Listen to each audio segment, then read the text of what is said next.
नमस्कार, जय हिंद। एसके मिशन डिफेंस एकेडमी में आपका स्वागत है। आज हम लोग आर्मी सामान्य विज्ञान का सेट नंबर 2 कराएंगे, जो कि क्वेश्चन बैंक होंगे। ये सारे क्वेश्चन आर्मी के सभी एग्ज़ाम में कहीं न कहीं पूछा गया है और हम लोग 1 से 50 तक की क्वेश्चन को ध्यानपूर्वक पढ़ेंगे और समझेंगे। तो चलते हैं क्वेश्चन नंबर 1 पे। क्वेश्चन नंबर 1, प्राकृतिक चयन का सिद्धांत किसने दिया था? A Darwin, B Lamarck, C de Vries, D Mendel. तो इसका सही ऑप्शन होगा option number A Darwin.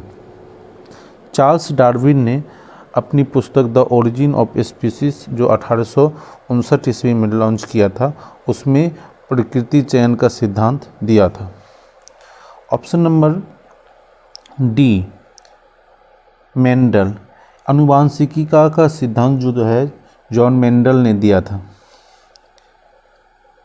Number 2 पे लाइकेन की खोज किस वैज्ञानिक ने की थी? A Alexander Fleming, B Robert Gauss, C Purkinje, D Tulasne. ये स्पेलिंग मिस्टेक है, तो इसका सही आंसर होगा डी, ऑप्शन नंबर डी। इसका स्वीडन होता है, सही आंसर होगा स्वीडन। चलते हैं क्वेश्चन नंबर 3 पे। सर्वप्रथम जीवाणु का पता किसने लगाया था? A Louis Pasteur, B Leeuwenhoek, C Edward Jenner, D John Salk. तो आप लोग कमेंट करके बताइए इसका सही आंसर क्या होगा। इसका सही आंसर होगा ऑप्शन नंबर बी ल्यूवेनहॉक। जीवाणु का पता जो है ये डच वैज्ञानिक था जो कि सर्वप्रथम जीवाणु का पता लगाया था। ऑप्शन नंबर ए यदि हम देखा जाए तो ये लुईस पास्चर है। लुईस पास्चर जो है रेबीज की टीका का खोज किया था। ये फ्रांस की वैज्ञानिक है। चलते हैं क्वेश्चन नंबर 4 पे।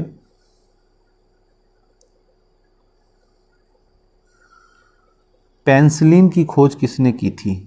ए Alexander Fleming, B Alexander Graham, C Edward Jenner, D Louis pasture.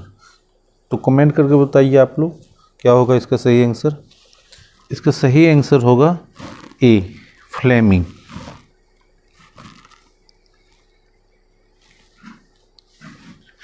Penicillin का खोज अलेक्जेंडर फ्लेमिंग ने किया है। ग्रामवेल, बी नंबर ऑप्शन को यदि हम देखें तो बी नंबर ऑप्शन है कि ग्रामवेल, अलेक्जेंडर ग्रामवेल जो है टेलीफोन का आविष्कारक थे। अलेक्जेंडर ग्रामवेल टेलीफोन का आविष्कारक थे। चलते हैं क्वेश्चन नंबर 5। कोशिका शब्द का प्रयोग सर्वप्रथम किसने किया था? A Robert Hooke, B Charles Darwin, C Edward Jenner, D Robert Brown. तो इसका सही आंसर होगा ए रॉबर्ट हुक। कोशिका का सिद्धांत 1665 ईस्वी में रॉबर्ट हुक ने दिया था। यदि ऑप्शन नंबर डी देखें Robert brown.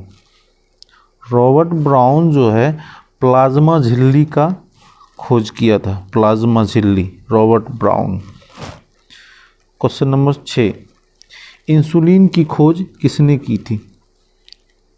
A Watson, B Banting and Best, C Robert Brown, D Robert Hooke. इसका सही आंसर क्या होगा आप लोग कमेंट में दीजिए। तो इसका सही आंसर होगा बी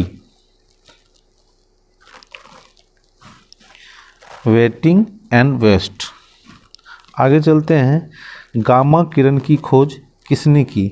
ए लोकियर, बी रदरफोर्ड, सी गोल्डस्टीन, डी पॉल विलार्ट। तो इसका सही आंसर जो है इसमें मिस्टेक है ऑप्शन नंबर डी में। इसका सही आंसर होगा बेकुलर। गामा किरण की खोज हेनरी बेकुलर ने किया था, जो फ्रांस के वैज्ञानिक थे। उन्होंने गामा किरण का खोज किया था। बेकुलर।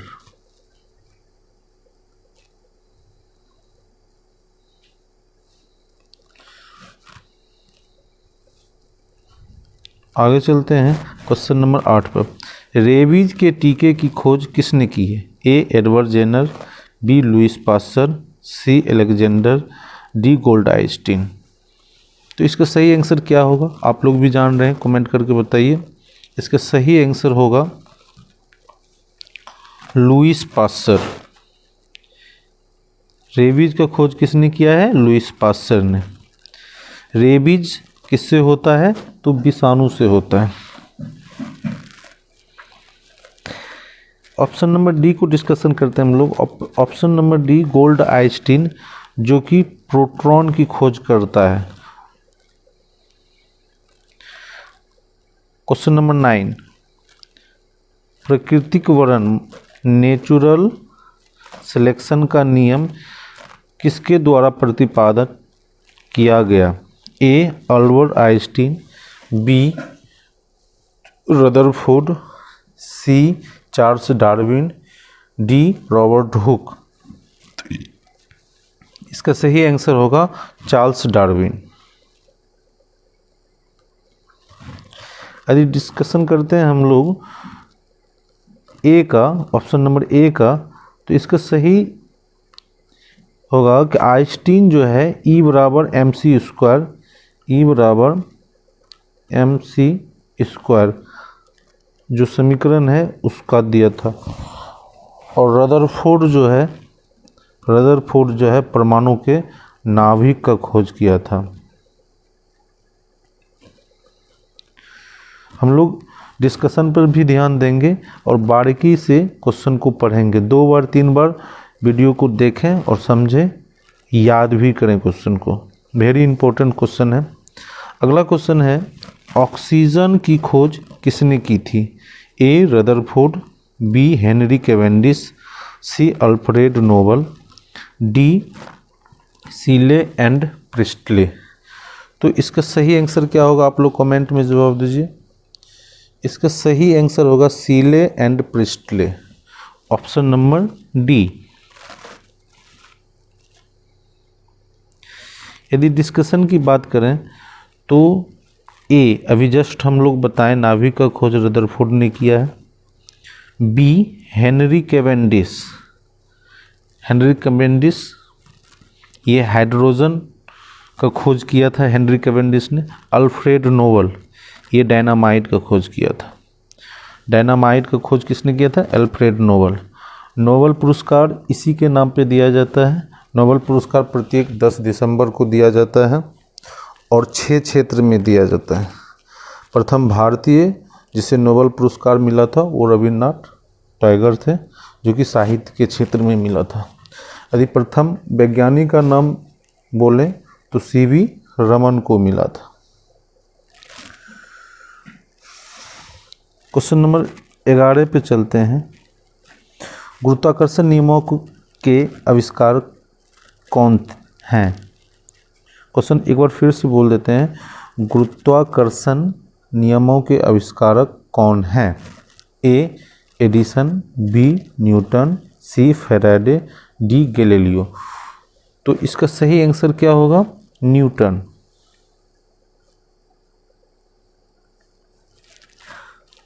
आगे चलते हैं। क्वेश्चन नंबर 12, फलों का अध्ययन कहलाता है? ए pomology, B myology, C cardiology, D histology. इसका सही आंसर क्या है? अगले वीडियो में भी हम लोग बताए थे फलों का अध्ययन क्या होता है, बताइए कमेंट करके। फलों का अध्ययन होता है पोमोलॉजी। इसका राइट आंसर होगा पोमोलॉजी। यदि हम डिस्कशन की बात करें ऑप्शन नंबर बी को, तो बी है मायोलॉजी। मायोलॉजी जो है मांसपेशियों का अध्ययन कहलाता है मायोलॉजी। और कार्डियोलॉजी हृदय के विकार को पता लगाने के लिए हम लोग कार्डियोलॉजी कराते हैं। तो कार्डियोलॉजी हृदय की विकार की पता करता है। और ऑप्शन नंबर डी यदि देखा जाए, ऑप्शन नंबर डी है हिस्टोकोलॉजी। हिस्टोकोलॉजी का मतलब हुआ ऊतकों का अध्ययन। ऊतकों का अध्ययन। आगे चलते हैं। मानव विकास का सिद्धांत क्या कहलाता है? मानव विकास का सिद्धांत क्या कहलाता है? ए ऑर्निथोलॉजी, बी एंथ्रोपोलॉजी, सी एंटोमोलॉजी, डी गायनेकोलॉजी।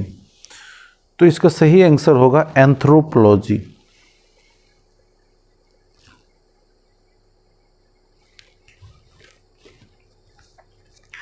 आगे चलते हैं क्वेश्चन नंबर 14 पे। ऑस्टियोलॉजी किसका अध्ययन है? कोशिका संरचना, आँख, नाक, अस्थियाँ। इसका आंसर आप लोग दीजिए कमेंट में, क्या होगा? ऑस्टियोलॉजी जो है अस्थियों का अध्ययन है, मतलब हड्डियों का अध्ययन ऑस्टियोलॉजी कहलाता है। आगे question number 15।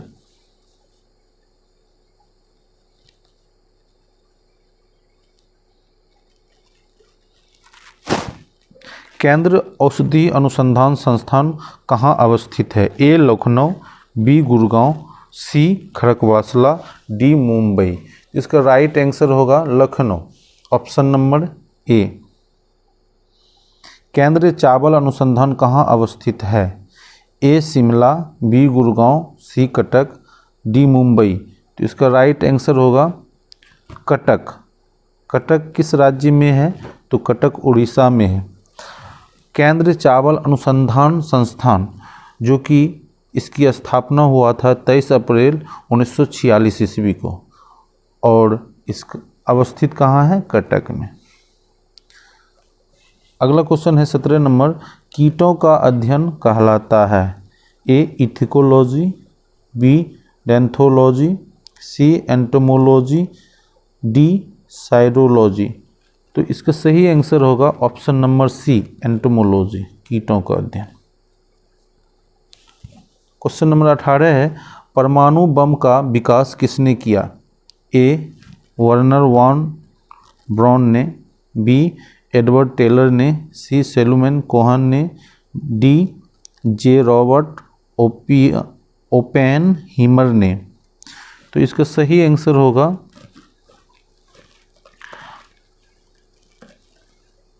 Option number D. Edward Teller जो है हाइड्रोजन बम का खोज किया था, एच बम।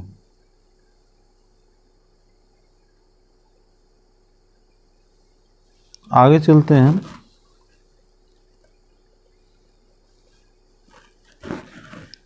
अक्रिय गैसों की खोज करने का श्रेय किसे प्राप्त है? बहुत अच्छा क्वेश्चन है, ध्यान से पढ़ेंगे।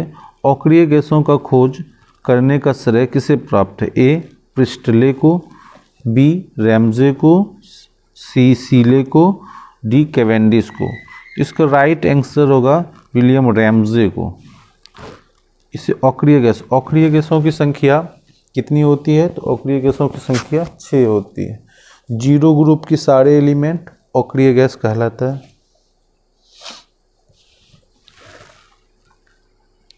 Question number 20। डायनामाइट बनाने में किस गैस का प्रयोग किया जाता है? ए नाइट्रोग्लिसरीन, बी ओलिक अम्ल, सी लैक्टिक अम्ल, डी मेनोइक अम्ल।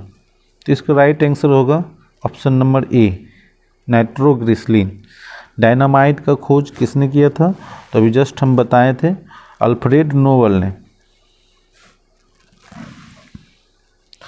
आगे चलते हैं हाइड्रोजन बम किसने विकसित किया? A Werner von, B J Robert Oppenheimer, C Edward Teller, D Salomon Cohen. अभी जस्ट बताएं, तो इसका आंसर आप लोग कमेंट में जरूर दीजिए। चलते हैं क्वेश्चन नंबर 22 की ओर। भारत ने दूसरा परमाणु विस्फोट कब किया था? ए 18 मई 1974, बी 18 अप्रैल 1974, सी 13 मई 1978, डी 13 मई 1998। इसका राइट आंसर आप लोग बताइए क्या होगा। इसका right answer option number D 13 मई 1998।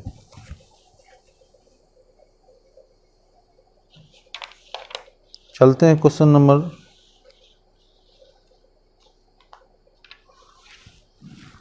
23 की ओर। कहता मानव निर्मित प्रथम उपग्रह था ए रोहिणी, बी अप्सरा, सी स्पुतनिक 1, डी आर्यभट्ट। तो इसका सही आंसर होगा ऑप्शन नंबर सी स्पुतनिक 1 जो रूस जो है छोड़ा था। तो बताइए आप भारत का पहला उपग्रह कौन है। आर्यभट्ट। कौन है? आर्यभट्ट, जिसको लॉन्च किया गया था 19 अप्रैल 1975 ईस्वी को। आगे चलते हैं। फिर आ गया रेबीज के टीके की खोज किसने की थी। आप लोग कमेंट में इसको ज़रूर लिखिए कि रेबीज की टीके की खोज किसने की थी। चलते हैं क्वेश्चन नंबर 25 पे। रक्त को थक्का बनाने में सहायक विटामिन है। तो रक्त को थक्का करने में सहायक vitamin option number A vitamin E, option number B vitamin K, option number C vitamin D, option number D vitamin C. तो इसका सही आंसर होगा ऑप्शन नंबर बी विटामिन के। रक्त को थक्का बनाने में सहायक होता है विटामिन के। विटामिन के का रासायनिक नाम क्या है। फाइलोक्विनोन। और विटामिन सी का एस्कॉर्बिक एसिड। तो बताइए विटामिन ई का रासायनिक नाम क्या होगा।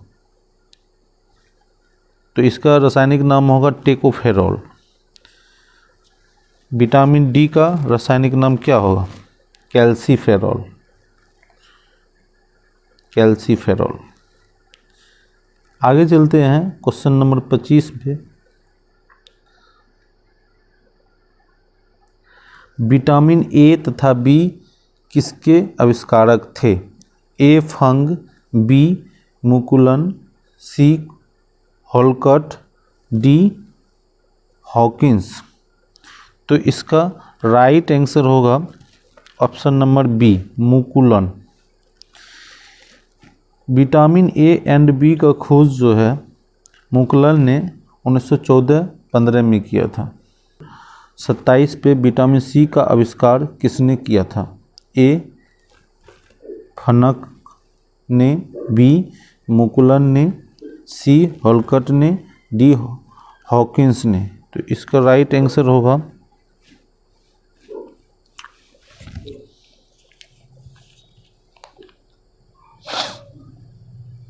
आप लोग कमेंट करके बताइए इसका क्या होगा। विटामिन सी का आविष्कारक होलकट ने, ऑप्शन नंबर सी। चलते हैं आगे की तरफ। आप लोग क्वेश्चन को बार बार देखें और याद करें। सारा क्वेश्चन इम्पोर्टेंट है, सारे एग्ज़ाम में आया हुआ क्वेश्चन है, चाहे वो आर्मी जीडी रहे या आर्मी टेक्निकल रहे या आर्मी एनए रहे। आप लोग क्वेश्चन को हल्के में नहीं लें, क्वेश्चन को ज़रूर याद करें आप। 28 अम्लराज मिश्रण है। ए 3HCl, एल छूट गया है थोड़ा, प्लस 1HNO3, बी में HNO3 प्लस H2O, सी में H3PO4 plus H2SO4, D HCl plus H2SO4। इसका राइट आंसर क्या होगा। इसका राइट आंसर ऑप्शन नंबर ए 3HCl, एल छूट गया थोड़ा, 3HCl प्लस 1HNO3।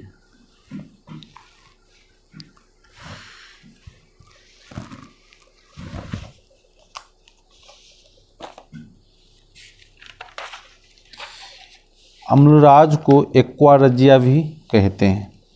एक्वारजिया इसलिए कहते हैं इसको क्योंकि ये जो है नोबल धातु जो है सोना, प्लेटिनम इत्यादि को जो है ये अपने अंदर घुला लेता है, लेकिन सभी धातु को ये अपने अंदर नहीं घुला पाता। जैसे टाइटेनियम, रेडियम इत्यादि जो है इसको ये नहीं घुला पाता। एक्वारजिया क्वेश्चन पूछा गया है और बार बार ये टेक्निकल को क्वेश्चन पूछता है कि एक्वारजिया किसे कहते हैं, एक्वारजिया का फार्मूला क्या होता है, एक्वारजिया में कौन घुल सकता है। तो ये सारे क्वेश्चन का जवाब यही है कि एक्वारजिया जो है 1 भाग नाइट्रिक अम्ल 3 भाग हाइड्रोक्लोरिक अम्ल मिलके एक्वारजिया या अम्लराज बनता है। इसमें जो है सोना, प्लेटिनम इत्यादि नोबल धातु जो है घुल जाता है। चलते हैं क्वेश्चन नंबर 29 पे। तत्व का सबसे पहले वर्गीकरण किया था? ए मेंडल ने, बी न्यूलैंड ने, सी डोबेर्नियर ने, डी डार्विन ने। तो इसका सही आंसर होगा ऑप्शन नंबर ए मेंडल ने। तत्वों का सबसे पहले वर्गीकरण मेंडल ने किया था। सजावट जो है क्रमवार मेंडल ने किया था। यदि हम बात करें ऑप्शन नंबर बी का, तो ऑप्शन नंबर बी है न्यूलैंड। अष्टक का नियम न्यूलैंड ने दिया था। अष्टक का नियम न्यूलैंड ने दिया था। ये ऑप्शन नंबर सी है डेबोर्नियर, ये त्रिक नियम दिया था। त्रिक नियम डेबोर्नियर। सारे क्वेश्चन इंपॉर्टेंट है और केमिस्ट्री का क्वेश्चन है। ध्यान से आप लोग 2 बार 3 बार वीडियो को पॉज करके देखिए और याद कीजिए। एक बार फिर मैं बोल देता हूँ। तत्वों को पहली बार जो है वर्गीकृत किया था मेंडल। बी न्यूलैंड जो है अष्टक का नियम दिया था और डोबर्नियर ने त्रिक नियम दिया था। इसका डिटेल हम ऑफलाइन क्लास में करा दिए थे। आप लोग सिर्फ इसको देखें और याद करें।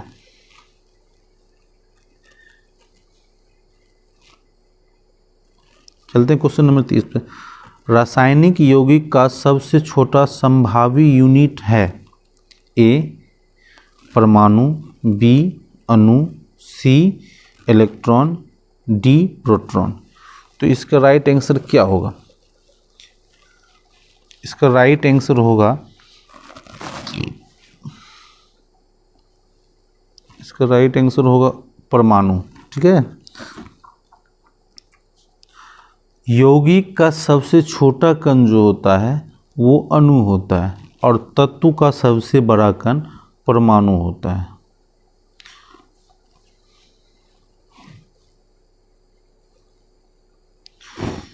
क्वेश्चन नंबर 31 है। एक परमाणु द्रव्यमान को व्यक्तिगत किया जाता है। चलते हैं क्वेश्चन नंबर 31 पर। एक परमाणु द्रव्यमान को व्यक्त किया जाता है किलोग्राम में, ग्राम में, एएमयू में, कैरेट में। तो इसका सही आंसर होगा एएमयू में, option number C atomic mass unit. चूँकि परमाणु द्रव्यमान बहुत छोटा होता है, ये किलोग्राम या ग्राम या कैरेट में नहीं आएगा, इसलिए इसको एटॉमिक मास यूनिट में हम लोग मापते हैं। कैरेट में हम लोग गोल्ड को मापते हैं, सोना को मापते हैं, और केजी में हम लोग चावल, गेहूं इत्यादि को मापते हैं। चलते हैं क्वेश्चन नंबर 32 को। वह सबसे छोटा कण जिसमें उस तत्व के सभी गुण विद्यमान हो। बहुत अच्छा क्वेश्चन है, ध्यान से पढ़ें। ऑप्शन नंबर ए परमाणु, ऑप्शन नंबर बी अणु, ऑप्शन नंबर सी यौगिक, ऑप्शन नंबर डी इनमें से कोई नहीं। तो इसका सही आंसर होगा परमाणु। किसी भी तत्व का सबसे छोटा कण जो होता है वो परमाणु होता है, और जिस तत्व का परमाणु रहता है उस तत्व का उस परमाणु में सभी गुण मौजूद रहता है। मान लिया जो सोना एक तत्व है, यदि सोना का एक परमाणु हम लोग लें तो उस परमाणु में सोना का सारे गुण रहेगा। इस प्रकार से चलते हैं क्वेश्चन नंबर 33। एक वयस्क मनुष्य में रक्त की औसत मात्रा होती है? ए 3 से 4 लीटर, बी 4 से 5 लीटर, सी 5 से 6 लीटर, डी 6 से 7 लीटर। इसका सही आंसर होगा ऑप्शन नंबर सी 6 से 7 लीटर। लाल रक्त का आकार होता है, ये बहुत इंपॉर्टेंट क्वेश्चन है और ये एनए में पूछ चुका है क्वेश्चन को। गोलाकार, उत्तलोकार, अनियमितीकार और डी इनमें से कोई नहीं। तो इसका सही आंसर होगा ऑप्शन नंबर ए गोलाकार। लाल रक्त का आकार जो है उस तरह का होता है जैसे कोशिका डिस्क होता है ना, कोशिका डिस्क गोलाकार होता है, उसी तरह से लाल रक्त का आकार जो है गोलाकार होता है। लाल रक्त कणिका होता है ना जिसमें कि लोहा पाया जाता है।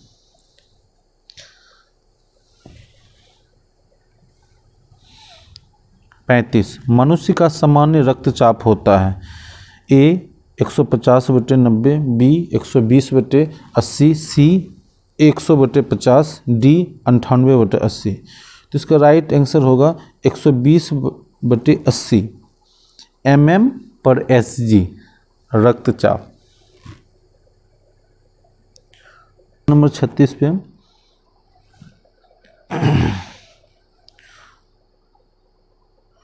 चलते हैं। क्वेश्चन नंबर 36 पर, रक्त को जमने में कौन सा प्रोटीन उपयोग में आता है? तो इसका सही आंसर होगा ऑप्शन नंबर ए फाइब्रोनोजेन।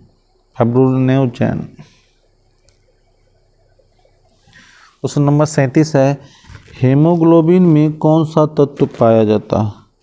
तो आप लोग कमेंट करके बताइए इसका सही आंसर क्या होगा।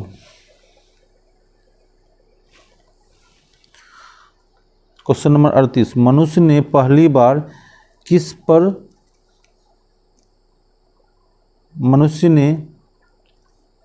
बार किस वर्ष चांद पर कदम रखा? ए 1963, बी 1965, सी 1969, डी 1972 ईस्वी। तो इसका राइट आंसर होगा ऑप्शन नंबर सी।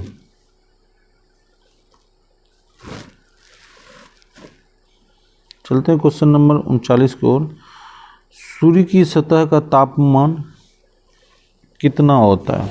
ए 6000, बी 7000 के, सी 2000 के, डी 8000 के। इसका सही आंसर होगा ए। क्वेश्चन नंबर 40, सौरमंडल का सबसे छोटा उपग्रह कौन है? ए नेबुला, बी डिम्बोस, सी टाइटन, डी साइरस। तो इसका सही आंसर होगा ऑप्शन नंबर बी साइरस। जो है ये प्राकृतिक उपग्रह है, जो मंगल ग्रह का उपग्रह है। साइरस और फोम्बस ये दो उपग्रह है जो प्रकृति रूप में पाया जाता है और इसमें से छोटा है डिम्बोस। 41 नंबर, क्षुद्र ग्रह स्थित होता है। ए बुध और शुक्र के बीच, बी मंगल और बृहस्पति के बीच, सी मंगल और बुध के बीच, डी बुध और बृहस्पति के बीच। इसका राइट आंसर होगा ऑप्शन नंबर बी मंगल और बृहस्पति के बीच। क्वेश्चन नंबर 42 है, पृथ्वी का अपने अक्ष पर घूर्णन किस दिशा में घूमता है? ये क्वेश्चन पूछ चुका आर्मी जीडी ने। पृथ्वी अपने अक्ष पर घूमता है दाएं से बाएं, दक्षिण से पश्चिम, पूरब से पश्चिम, इनमें से कोई नहीं। तो इसका सही आंसर होगा पश्चिम से पूरब।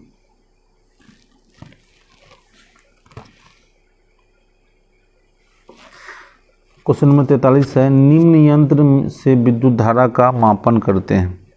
Voltmeter, anemometer, calculator, ammeter. तो इसका सही आंसर होगा विद्युत धारा जो है अमीटर से मापा जाता है। एनीमोमीटर से जो है एनीमोमीटर से हवा की गति मापा जाता है और वोल्ट मीटर से विभवांतर मापा जाता है। चलते क्वेश्चन नंबर 44 की ओर। डायनेमो प्रवर्तित करता है ए उच्च वोल्टेज को निम्न वोल्टेज में, बी विद्युत ऊर्जा को यांत्रिक ऊर्जा में, सी यांत्रिक ऊर्जा को विद्युत ऊर्जा में, डी निम्न वोल्टेज को उच्च वोल्टेज में। तो इसका राइट आंसर होगा डायनेमो जो है यांत्रिक ऊर्जा को विद्युत ऊर्जा में परिवर्तित करता है, ऑप्शन नंबर सी। और विद्युत ऊर्जा को यांत्रिक ऊर्जा में विद्युत मोटर उच्च वोल्टेज को निम्न वोल्टेज में या वोल्टेज को ट्रांसफर ये जो है ट्रांसफार्मर करता है, high voltage low voltage. Question number 45 transformer का प्रयोग में आते हैं। ये भी क्वेश्चन टेक्निकल को पूछ चुका है। ए केवल डीसी परिपथ, बी केवल एसी परिपथ, सी दोनों एसी और डीसी, डी एक ही परिपथ। इसका सही आंसर होगा केवल एसी परिपथ। नंबर 46 पे सूर्य की किरणें की तीव्रता मापने वाले उपकरण को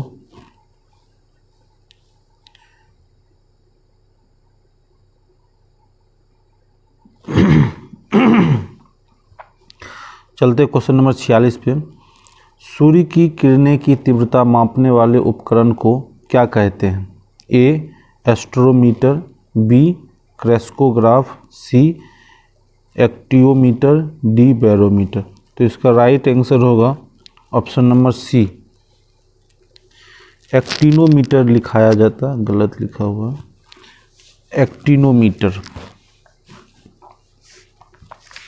बैरोमीटर से वायुमंडल दाब मापा जाता है। क्वेश्चन नंबर 47 है निम्न में से कौन सा मैग्नीफाइंग ग्लास की भांति प्रयुक्त होता है? बहुत अच्छा क्वेश्चन है, ध्यान से देखें। क्वेश्चन ऑप्शन नंबर 1 समतल दर्पण, बी अवतल दर्पण, सी अभिसारी लेंस, डी अपसारी लेंस। तो इसका राइट आंसर होगा ऑप्शन नंबर डी अपसारी लेंस। कौन सा लेंस जो है बड़ा प्रतिबिंब बनाता है? तो उत्तल लेंस बड़ा प्रतिबिंब बनाता है, तो उसको अपसारी लेंस कहते हैं हम लोग। अभिसारी लेंस अवतल लेंस को कहते हैं, छोटा प्रतिबिंब बनाता है। क्वेश्चन नंबर 48 प्रकाश के वेग को सर्वप्रथम किसने मापा था? इजी क्वेश्चन है, रोमर ने। सूर्य ग्रहण के समय सूर्य का कौन सा भाग दिखाई देता है? ए वर्णमंडल, बी कोरोना, सी प्रभात मंडल, डी इनमें से कोई नहीं। तो इसका राइट आंसर होगा option number B. Last question है सूर्य के प्रकाश का आंतरिक परावर्तन हो सकता है यदि प्रकाश वायु से कांच में जाए, वायु से जल में जाए, कांच से वायु में जाए, जल से वायु में जाए। तो इसका राइट आंसर होगा बहादुर ऑप्शन नंबर सी कांच से वायु में जाए। इस तरह से हम लोग 50 क्वेश्चन को कवर किए हैं। कुछ लड़का का कमेंट है कि सर एग्ज़ाम कब लेगा, एग्ज़ाम कब लेगा। तो मैं उन सब को बताना चाह रहा हूँ एग्ज़ाम तो बिल्कुल लेगा बहादुर, लेकिन आप लोग कितने एलिजिबल हैं? इतनी लंबी सारी टाइम मिला आप लोग को, आप लोग यूं ही बर्बाद कर दिए। एग्ज़ाम बहुत जल्द ही होने वाले हैं, 1 से 1.5 महीने के अंदर में एग्ज़ाम हो जाएगा। आप लोग बस जो नहीं आ रहा है उसको ध्यान से पढ़ें, वीडियो को बहुत अच्छा से पढ़ें, सब्सक्राइब करें और लाइक करें। धन्यवाद।